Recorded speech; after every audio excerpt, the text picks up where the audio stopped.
Welcome to Metaphysical Hippie Chicks 2.0. I'm Susanna Masseri, psychic medium and author of Living Beyond Death. My co-hosts are psychic medium Annalisa Bastiani and ET experiencer Terry Scalia. We focus on grounded, honest conversations about consciousness, mediumship, channeling, ETs, psychology, and modern spiritual culture. Thank you for joining us. Today, we are going to recap Terry's interview on the Jeff Mara podcast, her overwhelming response she received, and just how many people have shared similar experiences. So here we are, Terry, Annalisa, and myself. Thanks for doing this. Yeah, how was that? How was that? Jeff is a great interviewer. Oh, man, my God. Jeff is the sweetest guy. We talked for about, I don't know, a few minutes prior to the recording, and he just made me feel at ease, and we just talked about whatever, not necessarily what I was going to be talking about, and it really made me feel better. So I guess I was a little bit nervous. I don't typically get nervous when I talk about this subject, but sometimes I do. So anyway, I was a little nervous, but he made it a lot easier for me. He's a real calming voice, too. I was just going to say. He does. He absolutely does. And he knows exactly when to ask a question and how to ask it. And he has this calming voice. Mm-hmm. There's no judgment to his interviews. Mm-hmm.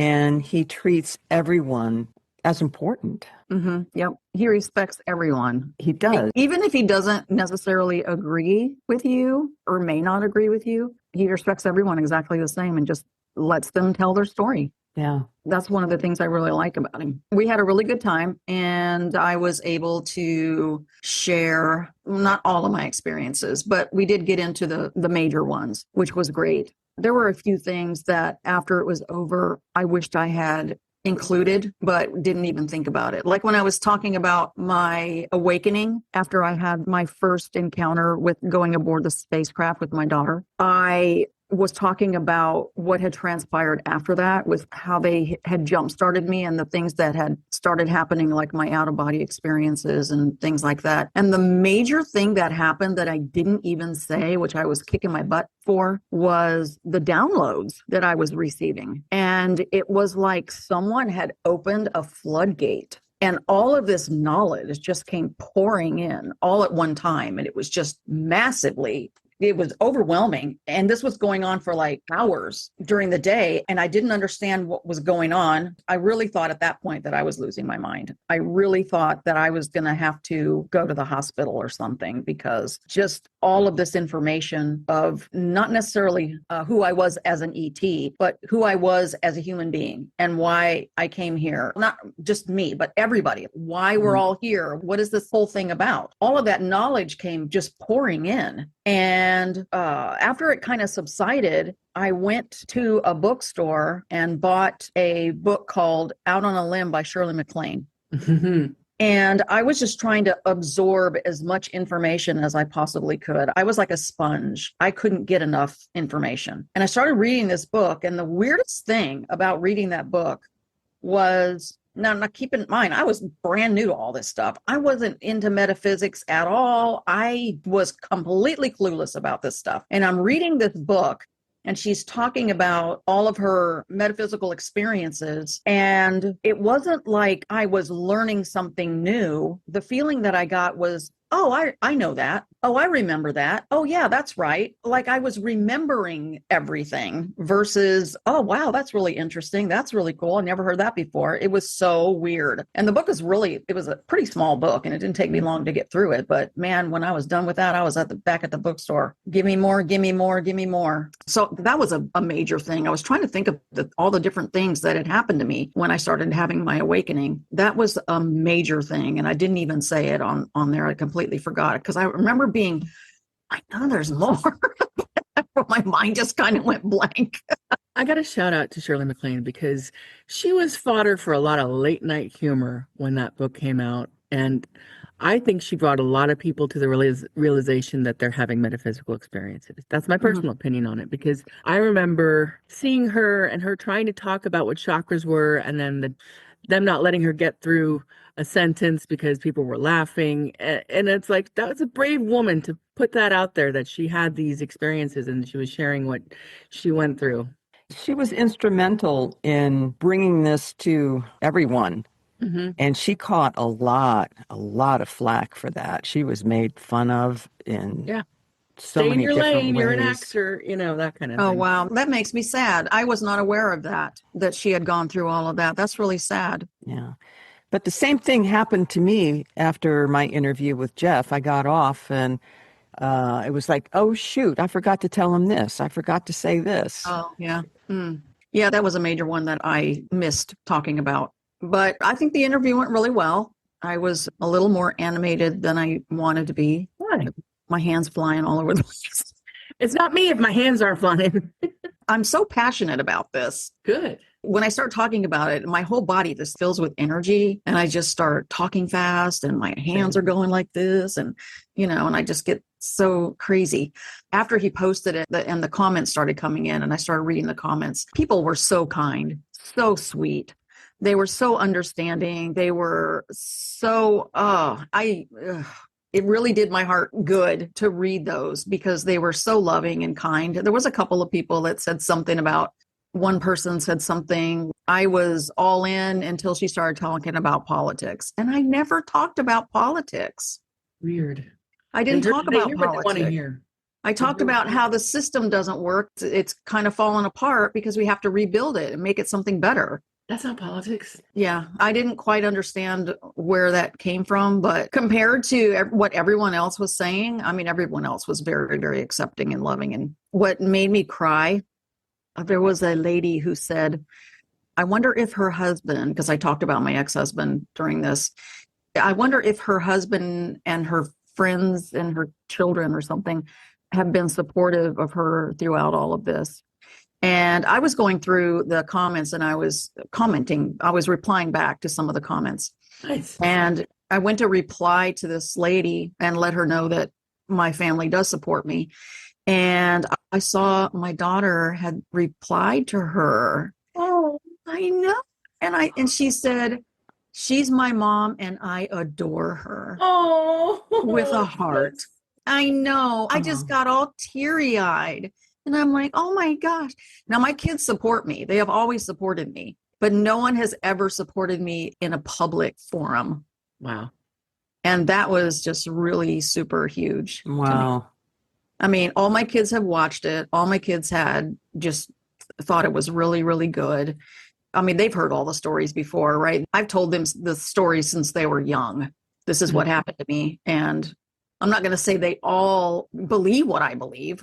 I think they believe that I believe what I believe, if that makes sense. I don't know if that made sense. It does. No, it makes sense because they trust that you believe what you're saying or talking about. They haven't experienced it, so they have no opinion necessarily. Yeah, correct. But they're definitely open-minded to it, especially now. A big part of me feels very vindicated because, especially when it started coming out on mainstream news and all of that, I'm talking about the UAPs and all of that. It's like I wanted to call so many people and go, see, I told you. I know. Mm-hmm. I've been talking about this for 40 years. Sometimes it's just fun. I know. But anyway, the comments were really sweet. And then I started getting the emails because I'd given my email at the end of the show and the podcast. And then the emails started coming in and so supportive.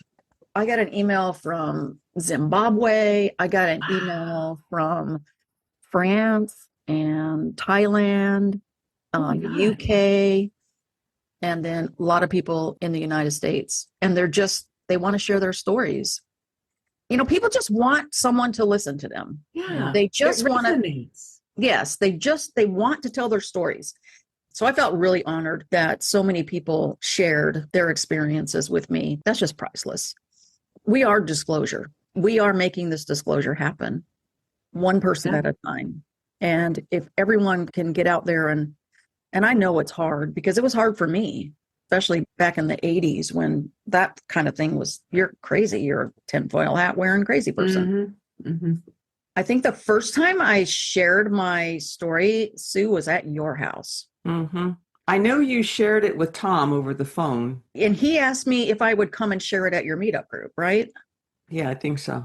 Yeah, and I was really like iffy and kind of scared to do that because I didn't know what people were going to say, but I did it and it felt so liberating. Oh my gosh.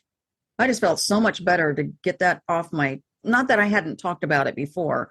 I had to people that I know, but not to strangers. I never talked about it to strangers. And ever since then, I've been out there doing my thing, and I've spoken at meetup groups. I've been on the radio. I did a interview with Misha Johnson. I think she was the first interview I did on the internet. That was many, many years ago. And I showed up at meetup groups, and I went to a meetup group one time. It was a meetup group where they were discussing UFOs and are they real and all of this. This was a few years ago. And I went, and it was held in a room at the back of a restaurant. I didn't know anybody in there.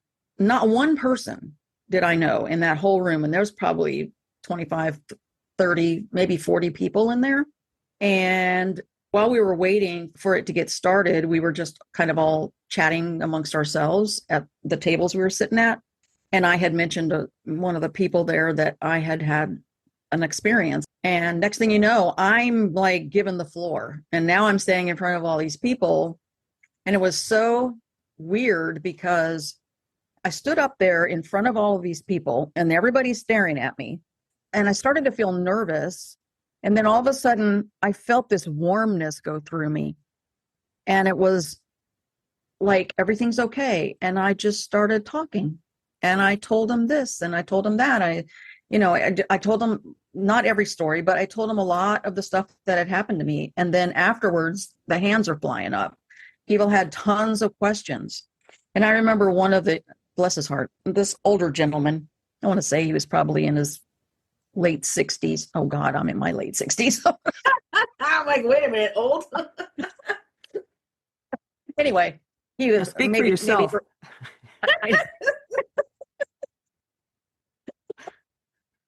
Let's say he was in his mid 70s. That makes me feel better. So he raised his hand and he's sitting there. He's got a really grumpy face. And I called on him and he said, if they're so, what do you say? If they're so loving, he said, why don't they come down here and wipe out ISIS? And I was like, oh God. Okay. Interesting combination of words. Yeah. Wipe out ISIS. I don't remember exactly what I said. Oh, I think I was telling him that they're not going to come and save us. We're the ones that created this. We have to save ourselves, kind of thing. But when it was over, so many people afterwards came up to me and, was telling me, oh, thank you so much for sharing your stories. And that was so interesting. And, and then people were telling me about some things that had happened to them. And I mean, we just have to get out there and talk. There's so many people out there who have had experiences like this and they've not said anything. And if all of us came out of our ET closet, like I like to call it, and just do it and just start talking about it, that's going to make disclosure happen a lot quicker, I think. Yeah. So Terry was also a presenter at one of our retreats in St. Augustine. Really? Oh, right. Yeah.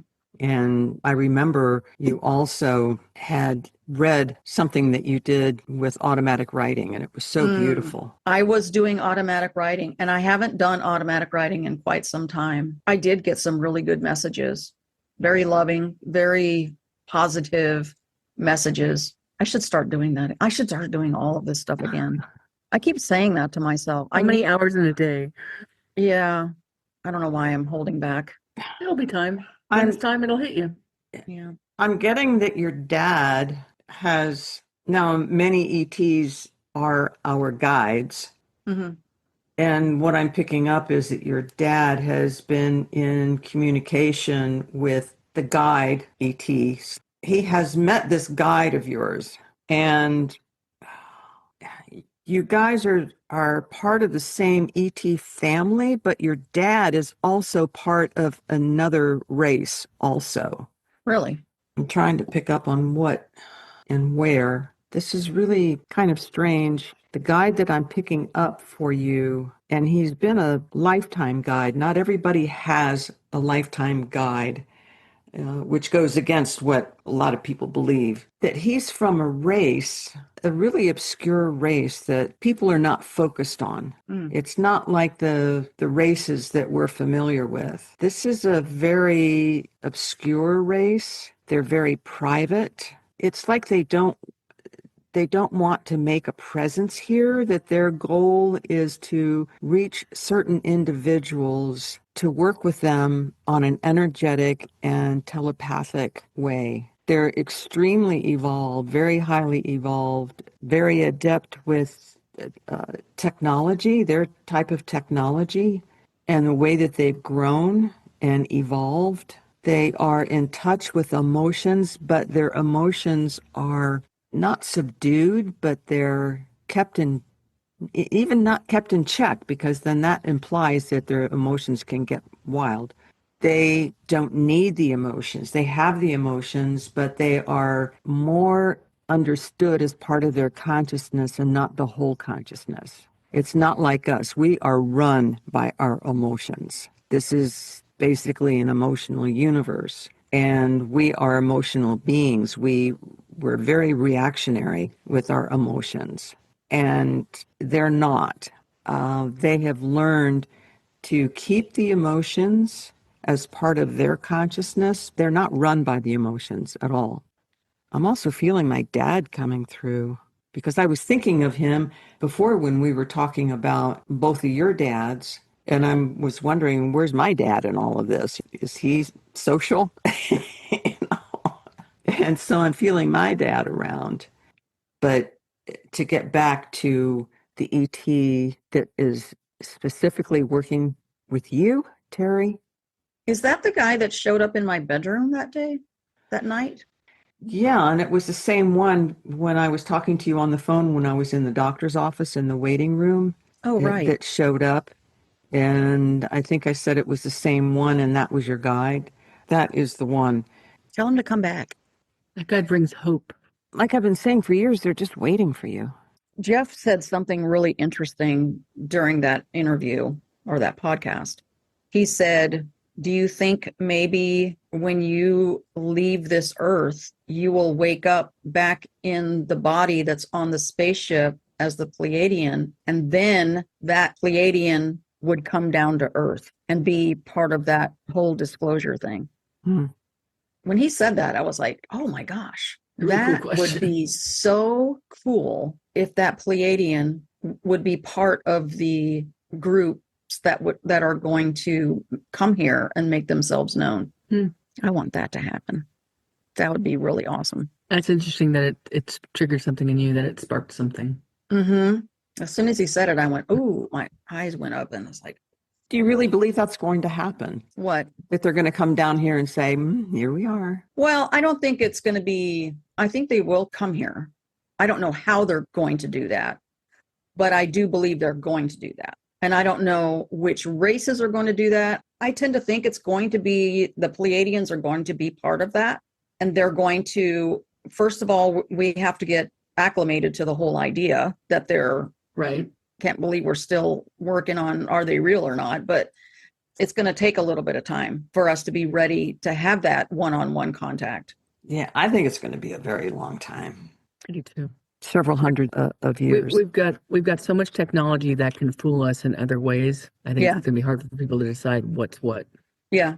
But that ET on that spaceship that I'm part of her consciousness is so old that even if it is hundreds of years from now, she could still wake up and be part of that. Yeah, but there's no time for them either. Exactly. I don't know how it's going to all unfold, but whether I'm here or not, or whether we're all here or not, I don't know. But I think eventually they're going to come. And I think they've let us know in so many different ways that they're here, and they have the ability of choosing the people that they're going to show themselves to. It's not that we're not ready. Our consciousness, we have not evolved in a higher consciousness. Yeah, we're not there yet. We're not even close. Yeah. No. They are choosing, in my opinion, this is just in my opinion, they are choosing people that live their life with integrity. Interesting. There was, God, I can't remember his name. or Billy Meyer. I think it was Billy Meyer that said, I may be mistaken, so please don't quote me on this, said that they watch people for 10 years before they make contact with someone to make sure that they live in integrity. Interesting. And are ethical. I've always been on the fence with Billy Meyer. I haven't followed anybody. I just don't follow people that much. Yeah, I don't typically Yeah, either. me You know, I depend on my experiences, but because everybody has their own experiences, everybody is creating their own or designing their own experiences. Mm-hmm. And we may get that information in many, many different ways with so many different people. And it So depends on the I just filter of the go- person who's giving it too. Yeah. I just have always gone by what I experience. And, you know, thankfully I have Abram to bounce stuff off now for almost 2 decades. Mm-hmm. I think it's just going to happen person by person right now. Yeah, right now. Because think of it, if they literally came down and said, "We are real," how long would it be before people started shooting at them? You know, I mean, Yeah, like the it would not original bode movie well. of The Day the Earth Stood Still. Exactly. Yep. It would not be a good thing. If they can shut down a nuclear facility at a base, an Air Force base, to show that they can, Mm-hmm. shooting at them is I'm not going to do anything. But We watched the whole reaction would be just chaotic. We watched a documentary, and you know, with these documentaries, it all depends on somebody's experience. But they were talking about in Vietnam that these men saw a UFO and they were ordered to shoot at it, and they shot at it, and the UFO turned the bullets right back on them. I hadn't heard that one. I don't know if that's true. I'm just repeating what we saw. Wow. But we are the aggressors. Always. We're always If they wanted to do us harm, we'd all be dead right now. Exactly. I mean, and it's funny because we're the ones who are destroying the planet. Like, we're the ones who are doing the destructive stuff. But we're so sure that people are coming at us that we're ready to pounce.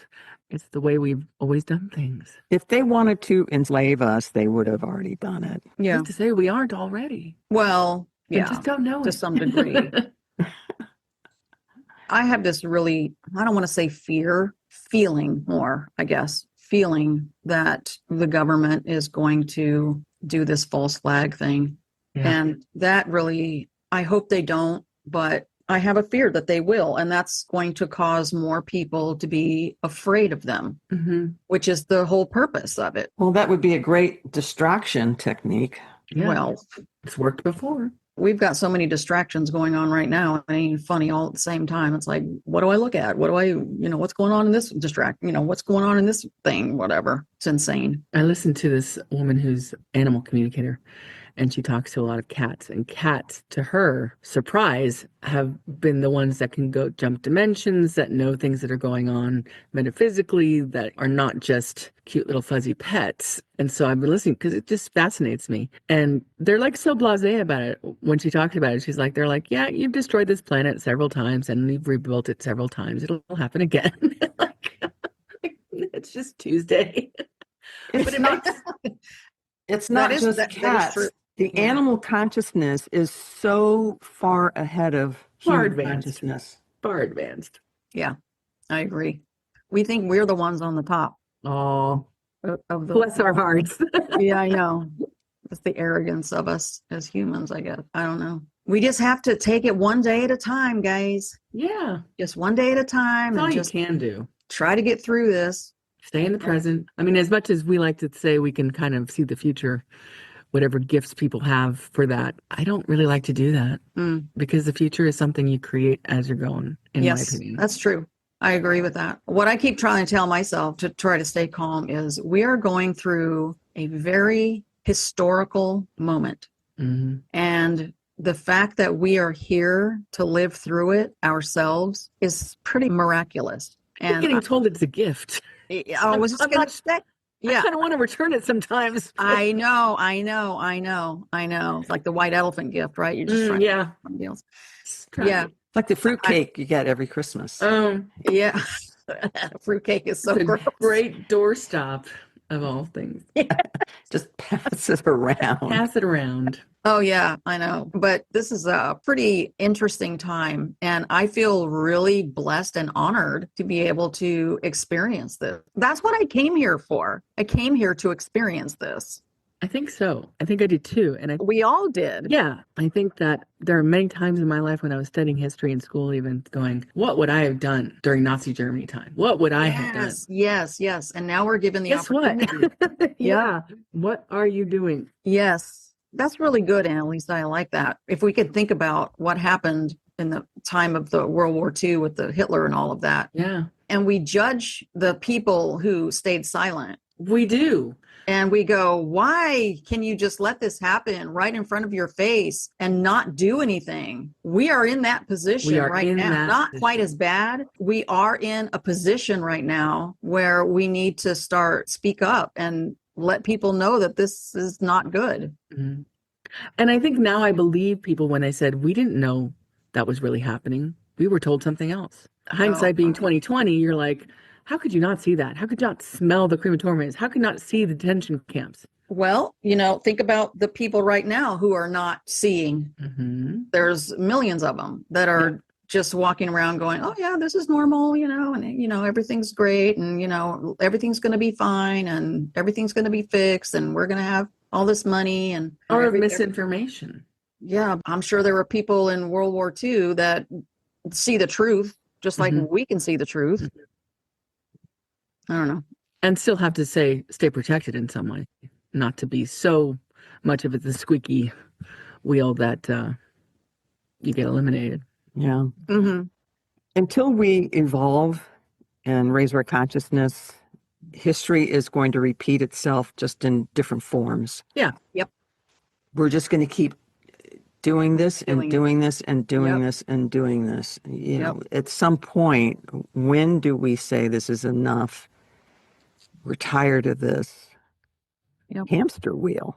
I used to have this little card. It was like a calling card that you could give to people. And it said, if you want to keep an idiot busy for hours, turn over the card. And you turn over the card and it says, if you want to keep an idiot busy for hours, turn over the card. That's kind of what it feels like. Oh my gosh. Annalisa, have you had like a huge awakening that kind of marks a time in your own development? When I started to really think this was real, Mm-hmm. I had always been really fascinated by it. Like, okay, I'll tell you, when I was little, Bewitched was my favorite show. And I wanted to be able to move objects with my mind. Like I even had dreams that I was able to do it. But, when I came out of that and grew into my middle school years, I was like, well, that's probably not possible for everyone. I mean, I still believe it's probably possible for some, but it's probably not possible for everyone. And I may not be that special. But then I started having premonitions, and they weren't good ones. They were like, someone's going to die.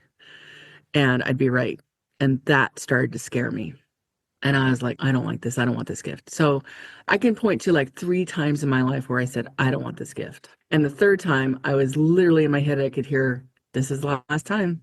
Choose it or don't choose it. And that's when I chose it. But early on in high school, I had an experience. I may have talked about it before, where a friend of the family died. And he was doing work on the house. He didn't die in our house. He was doing work in the house. So I was kind of around him, and I thought he was cute. So I had a little bit of a crush on him. A young guy. I'm early 20s, and I was a teenager, 17, 16, and went jogging one day and dropped dead. Had just gotten engaged. It was a horribly sad situation. And I remember my prom was that day, but so they didn't tell me. They didn't tell me until the next morning after my prom. And I was heartbroken, and my parents were going to go to the Rosary, Catholic family. It's what we do. And I couldn't go. I told them to go without me. I couldn't go. So I stayed home, and I literally cried myself to sleep. Aw. And I heard my parents come back home, come into my room, and my mom pulled the covers on top of me. My eyes are closed. I can't see anything because I'm half asleep. And covers got tightened up onto me. And I'm like, good night, Mommy. And I looked up, and there was nobody there. Now I'm like, what the hell just happened? And I closed my eyes real tight, and I could feel someone kind of move the covers again and get in bed with me. And I couldn't see anything, except I could feel this radiation of light, of heat. Literally saw it in my mind's eye, a glowingness. And nothing was said Except that I was, oh my God, if this is you, Joey, I really like that you're here, but I'm terrified. Boom, it was gone. I was so mad at myself for that. Wow. But I think he came to visit me. And that's when I first realized I might be able to talk to people who've crossed over, because that happened every time somebody died. I'd have an experience. And it wasn't like, I'm going to sit down and talk with you, because I wasn't there yet. But it was definitely one of those feelings where like, I'm really interested in this and I keep having these kind of experiences. Maybe there's something to it. And that's literally, I think I was 17, 16 when I realized this is what I want to try and pursue. But when did I meet you, Sue? I didn't meet you until 2001 when I'm in like my 30s, late 20s or whatever. So yeah, it took me a while. I remember the first time we talked, you were walking back to your hotel room and I was driving by in the car and I stopped you and I think I asked you if you wanted to go get something to eat or if you wanted I to hope I ride said or hell yes. something. And there was the start of the connection where we would just like look at each other and roll our eyes at everyone. We always work out a way to find each other, don't we? Yeah, I think so. Yeah. We recognize it. Yeah. Because I was feeling pretty isolated in that group at the beginning. And also I was staying in a trick pad. I mean, it was a motel, but it was literally a trick pad. There I were ended up cocktails staying every there night. too. It was scary. Ew. What did you say? A Ew. trick pad? You know, prostitution. Oh gosh. Yeah. Oh no. That's my dad's Oh, it was terminology. disgusting. It was creepy. And they got mad at me the last time I stayed. Another reason why I didn't pursue the long-term teaching credential there was when I walked into my motel room, it smelled death. Death. And they were airing it out and it was the only one left. And I could spend much more at the hotel that was farther away, or I could stay at this place. And I was just exhausted. I'm like, fine, I'll just stay here. I literally stayed in this smelly, death-ridden room because a raccoon had died in between the walls, is what they told me. And I believed it because Right. it didn't dawn on me that the death smell is so permeated into this room. It's because someone might have been there for 3 days. Oh, Years yeah. later, it dawned on me. But I stayed in this room and I met everyone. I met Barb. This was a new class of people. Were you there that time when I had the room? Probably. I think so. Yeah. Anyway, it was like everyone would Because just be like, I think we met the first class. yes, we did. So this would be farther down. This would be like the last class. Mm-hmm. And I can't believe I stayed in that room and was like, all right, I'll just deal with it. My clothes smelled. It was in my nostrils for days. I can't imagine what I smelled like when I walked in. Because you get nose blind. Again, you actually do get nose blind. Right. Even though I could still smell it, I didn't realize it was on my clothes. That people I could just walk by someone and a whiff could happen. And I was stupid. It did. God damn it. Sorry. I remember. But it was, I really needed to stay there for some reason and not have my brain go, you know what? A raccoon dying in the middle of walls is not going to smell the entire room like that. So now I get to be creeped out in reverse or after the fact. Ugh. Wow. Crazy. Wow. Yeah, well, I should have said it was the universe saying, get the hell out of here. You're done. You came what you came for. You got what you came for. Let's go. But Was this in St. Augustine? No, this was in Port Charlotte. Port Charlotte. Oh, Port Charlotte. Okay. It was close to a Bob Evans. I was really happy it was close to the Bob Evans. We went to Bob Evans a lot. We did. That's we hung out there. Yeah. There was a bar where I went in the first day I arrived, again, alone. Waitress was super nice to me. I was talking with her and I was like, is there an ATM around here? And she's like, oh, it's over and blah, blah, blah. And I like had to take a cab there. And this guy next to me is like, I'll take you. Thank you so much. And then she looked at me and I'm like, she's like, don't do it. Thank you. No, thank you. It's nothing. I'll take it. And I'm fine. Thank you so much. What year was this? 2001. 2001. Oh, okay. That was way before I knew you, Sue. Yeah. The adventures. And then my parents, I can't imagine how terrified they must have been for me.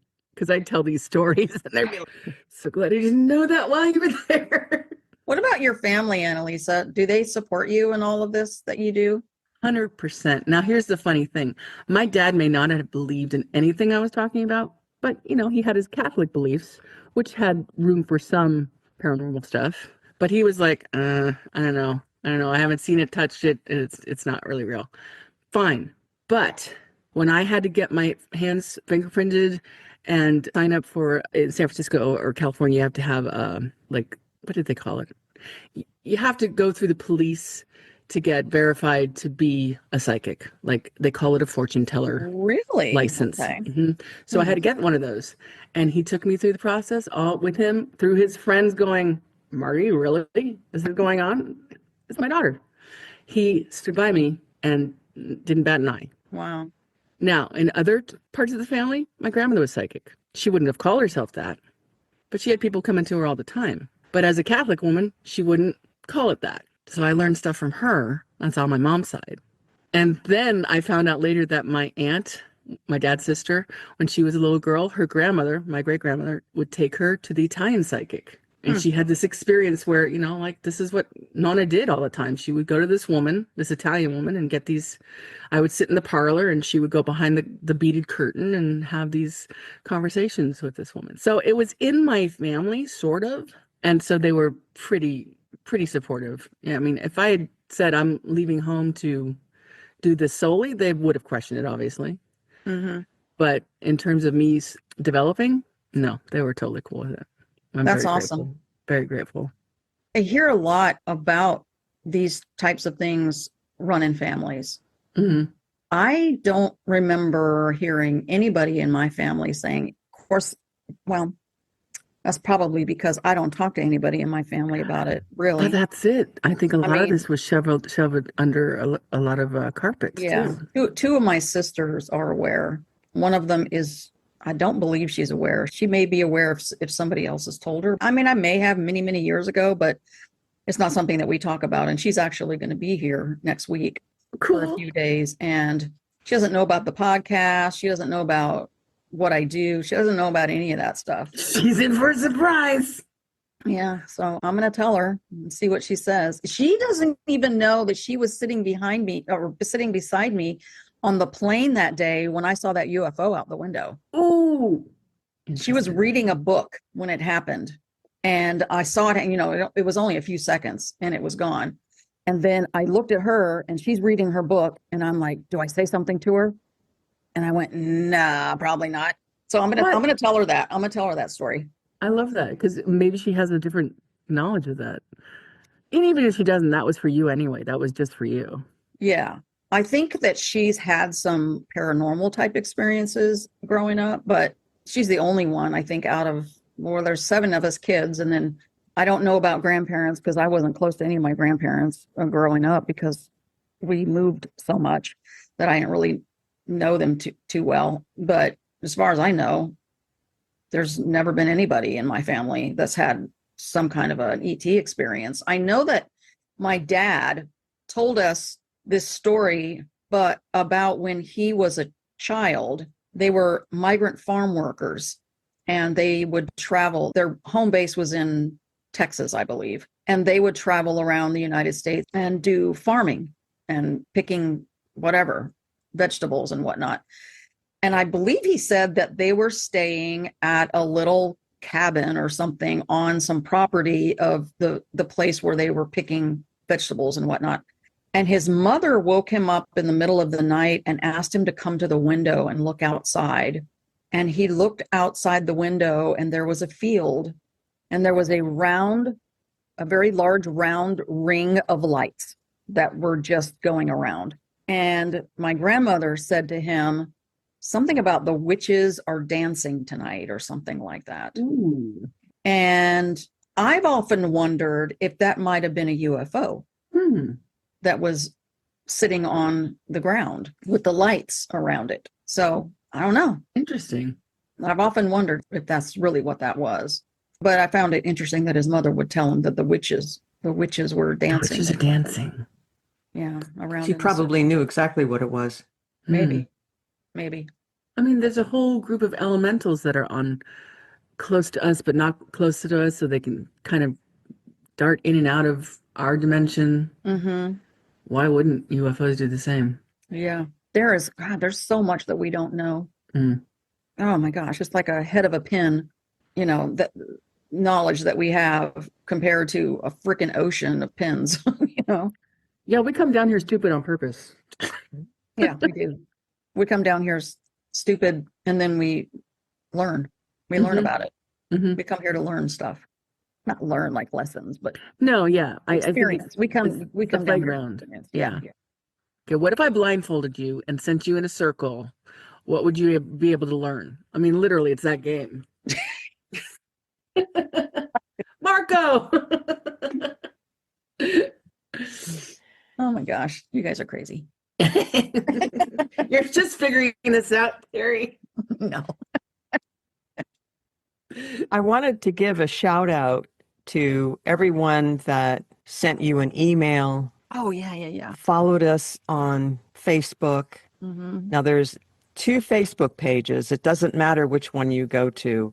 One is Metaphysical Hippie Chicks 2.0. The other one is Metaphysical Hippie Chicks #2. It does not matter which one you go to. I post the same things on both of those pages. But I want to thank everyone who follows us on Facebook now. We should be on Instagram and maybe Substack and in time We're working on it. when I learn how to use them. We're old. I also want to thank everyone who has subscribed to my YouTube channel, which posts all of our podcasts. I can't tell you how much we appreciate you. And if you have anything that you want us to talk about, we are open. So just email us, make comments on the Facebook page, anything. We just love to hear from you. If you've had a near-death experience, we'd love to talk to you. ET experiences, mediumship experiences. We are in the process, for right now, it's in the thinking stages of putting together a mediumship development class. Mm-hmm. It's going to be very down to earth, very geared toward people who are just learning. Mm-hmm.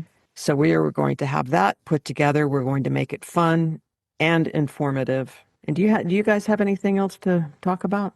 I just want to do my own shout out to everyone who has emailed me. I have tried to respond to every single one of them, quite a few. So I'm falling a little bit far behind, but I really appreciate it. You guys sharing your stories with me and just chatting back and forth. It's been really nice for me. And I do appreciate all of your support. This is a way that we can grow this community, and we are thankful for everyone Absolutely. in helping us do that. Yeah. And it's fun. It So is. come join us. Yeah. You guys have anything else? I think I'm good. Good, be kind. Yes, please be Just kind to kindness. each other. Be respectful. Be kind. Be loving. Mhm. Especially to yourself. Be understanding, especially to yourself. That's right. And try to stay positive. Absolutely. One day at a time, people. One day at a time. All right. Well, thank you for joining us today. You may reach us individually by going to our website, www.mhc20.com. That's 20.com. Or email us at chicks@mhc20.com. And you can find our podcasts on Apple Podcasts, Spotify, and all other podcast platforms. We so appreciate you. We love you. And we will see you next time. Bye. Bye.